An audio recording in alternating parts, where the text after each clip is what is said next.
Two, one, two. Good. Okay, cool. Hey, family, welcome back to a new episode of Transform and Renewed. This is your coach, Jerry, and I want to welcome you back.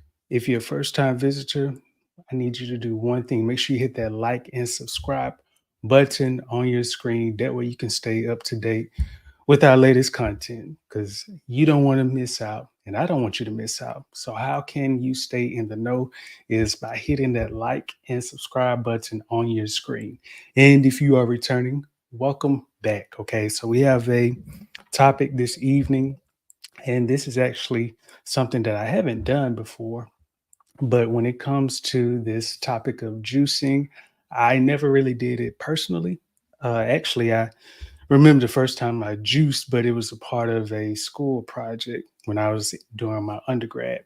But aside from that, never juiced, never thought about it, heard about it. But this was actually my first time, probably actually about a week ago when I did it.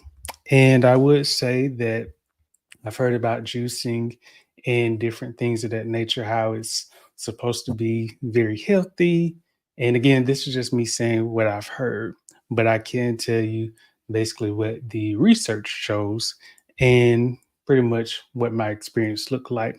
Obviously, I don't have a visual today, but if you subscribe to our channel, probably soon I'll post a video of me juicing. And so that way you can actually see how I juice of some of the different fruits and vegetables and then how it actually looked. So when it comes down to juicing, just to give some context, is basically removing the flesh, skin from fruit, produce, vegetables. When you think about that, so it's going to remove the flesh, and you're basically going to be left with juice. Okay, and the thing about it is, for some people, you may not get it enough of nutrients, so you may not get enough vitamins, you may not get enough minerals, and so for some people, getting their nutrients in this manner without the fiber can be pretty helpful to them. But I will go into the pros and the cons of juicing because there are some cons, I would say, related to it, as well as some pros. But I do like to give both sides because juicing may not be for everybody. Okay. And it is okay. It is okay if juicing is not for you because, again, you're not going to miss out. But I do want to give you the information. So, one thing about juicing, and then I'll kind of go into my experience with it. But one thing about juicing is you have different types of juicers. You have and I may not get the terminology correct, but you have juicers that can do a cold press. So these are uh, these are more going to be mastication, and so these are going to be cold press, which means that they require very little heat. They go at a slower speed. So obviously, if something goes at a lower speed, it's going to produce less heat, which is very vital when it comes to vitamins and minerals, which can be eas- easily degraded due to heat. Now, other types of juicers can include centrifugation. Okay, now this is the process of high speed juicing. So, this is where the juices is turning at high speed. And you can imagine the higher the speed something goes, pretty much it's going to finish within a short time. But again, the issue with this is when something is generated at high speed, it is normally going to pick up heat because think about it, anything that you do at a high speed, whether it's whipping something in a bowl, when you're incorporating that air into the food product, you are pretty much incorporating heat as you're mixing. If you're going slower, then it's probably going to generate less heat, but the faster that you go, adding some of that heat in there. Okay. And then the next one is triturating. And this is using twin gears. So if you have a blender that uses between gears. This can also probably be similar to the centrifugation. Not sure if it goes at a higher speed, having used it, but at least the one that I use is the mastication. And then years ago, I actually used one that was the centrifugation. It was kind of like a blender, so to speak, but it had the flesh compartment to where it separated the flesh as well as the juice. So it pretty much generated the juice very quick. I think adding the product took about 5 minutes, and I think that was probably for a large amount. But when it comes to the centrifugation, it takes a little time, not too long, depending on if you have everything prepped out. It can pretty much go, fairly quick. But going into the next point, when it comes down to the one of the cons with juicing is that you have a loss of nutrients, and this is where we get into the fiber content because when we think about fiber, have those cell walls, and those walls can be very rigid structures, especially when you think about fruits and vegetables. And so when you remove that, you're pretty much left with the juice. But one thing about the fiber is that this is going to be crucial when it comes to digestive health, because a lot of times, the more fiber that you consume, this is going to help you with your satiety or the feeling of fullness. So, a lot of people tend to eat a lot of food, but it's not high in fiber. And one thing that you want to keep in mind is the more fiber that you're getting, the more that you're feeling full, which means that you have a less desire to eat more food because you have that fiber that's holding you. And that can actually help with weight loss and just maintaining weight is consuming foods that contain fiber, because that fiber not only helps you to feel full, but it does so much such as just helping with your blood sugar, regulating that properly, as well as removing waste from your gut microbiome. So if you have a lot of waste in your body, fiber is going to be crucial. Another element is polyphenols. Polyphenols. Now, to some people, this sounds like a fancy word, but this is pretty much a class of phytonutrients. And this is one that we talked about probably a while ago, but I'll probably do a reminder on this quite soon. But phytonutrients, they pretty much are a class of plant compounds that are able to provide antioxidant and anti-inflammatory effects, as well as anti-cancerous effects, and some even uh, anti-cancer effects.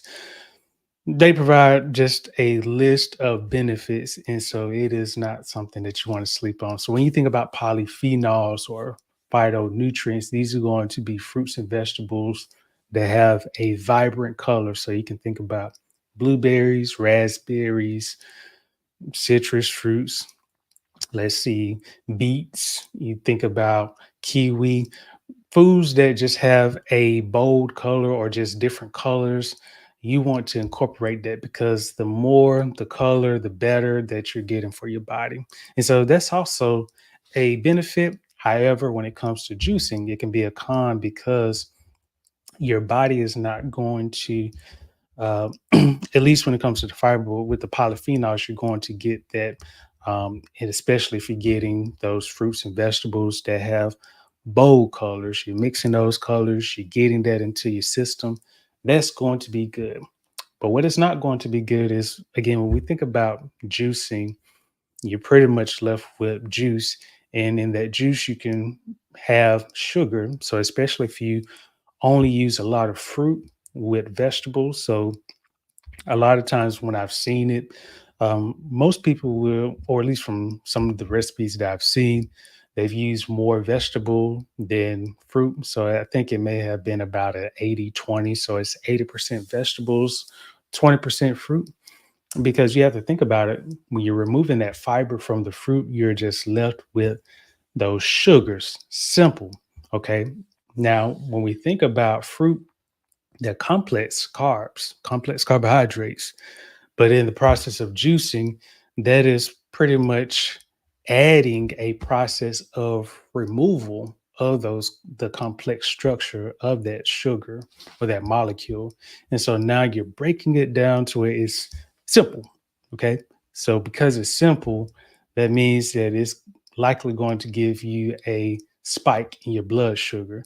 And so that's why you want to reduce that, especially if you're planning to just juice only and that's all you're doing. It can easily cause you to have cravings because, again, because you use a lot of fruit. If you're not using an 80/20 or even more vegetables than fruit, then you can easily get into that range where your blood sugar spikes and you start to feel some cravings because your body is looking for something. Okay. And so another thing about juicing is it can cause enzymatic loss. So the inactivation of different enzymes that you will find in different fruit. So one that I think about is bromelain that you find in pineapple is pretty much a protein, and not having that enzyme present, it can just cause that enzyme to be inactivated, which can cause that particular fruit to not have the same efficacy that it would have had if it had its flesh intact. So that is something to keep in mind, that those enzymes are critical for absorption, nutrient absorption, and digestion.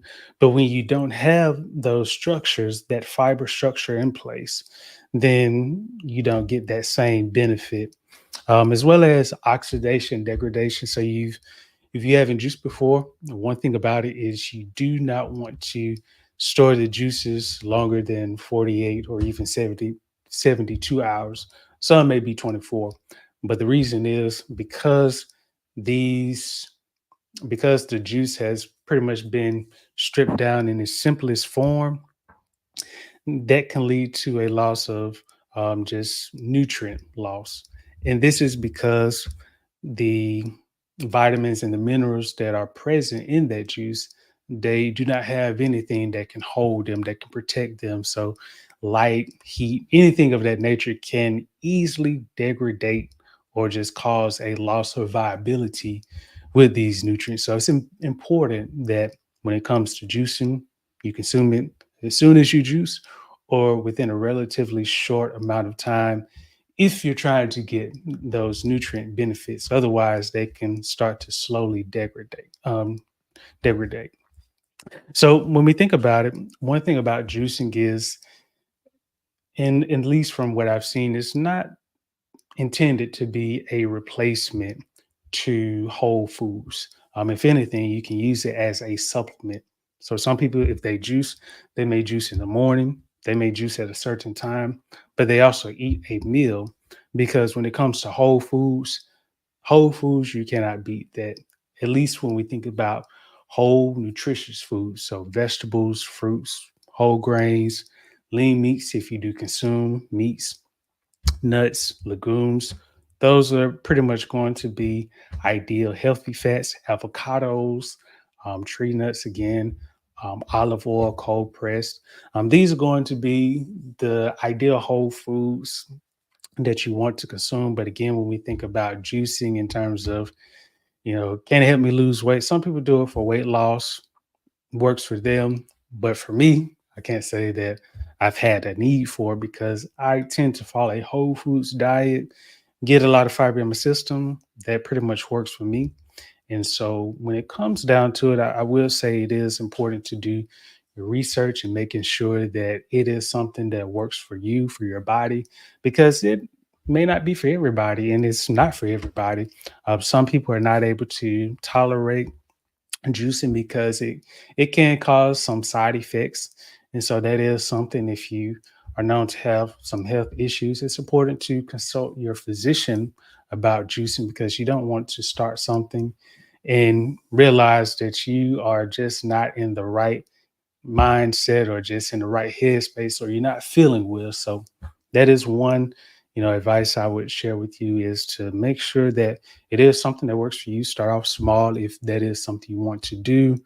Have a meal, try it, see if it works for you. But again, it's not intended to be this long-term process. Okay. It's not intended for you to juice forever, because you do need some food. Okay. Juicing is essentially just liquids. Okay. You may have some amount of flesh, and because depending on the type of juicer that you use, you may have some parts that may get through the juicer. But when you think about what is going to sustain your body, that is not really going to sustain you long term. Okay. And I don't know about you, but for me, I like to eat food. I like to eat food that I can chew on, that I can swallow, and that my body says, hey, this is good. Okay. So comes down to it, like I said, make sure you do your due diligence. Hopefully, this information that I share with you has given you some insight when it comes to juicing. Again, if you never tried it, nothing hurts to try it. And if you say, you know what, I don't need to try it, hey, as long as you're getting your fruits and vegetables and other whole foods, you are on track, on a good track. So if you've enjoyed this information, make sure you hit that like and subscribe button on your screen because you don't want to miss out. And I don't want you to miss out. We got a lot of content that we share, and I want you to stay in the loop. And so, in order for you to do that or stay in the loop, you got to hit that like and subscribe button. Stand up to date with us because we share a lot of content, and we also want to know how we can serve you. And before I log off, make sure you navigate to our website at robody.org. You want to click on that button before you do any scrolling, set up a consultation with myself, and we can get started with your one-to-one health coaching plan. So if you said, you know what, I've been trying to lose weight, I just need to get a healthier lifestyle, or I just need to do something with my life. I don't really know what my goal is, but I know when it comes to health, something has to change. And so if you feel that type of desire, make sure you navigate to our website and we can get you set up today. But you have to navigate to our website, or you can just reach out to me directly, responding to this video. We can get started because I want to help you with your health goals. And so, in order for me to do that, you have to navigate to our website or reach out to me. And again, we can get started. So, if you've enjoyed this video, make sure you like and subscribe to us. And until next time, I will talk with you later.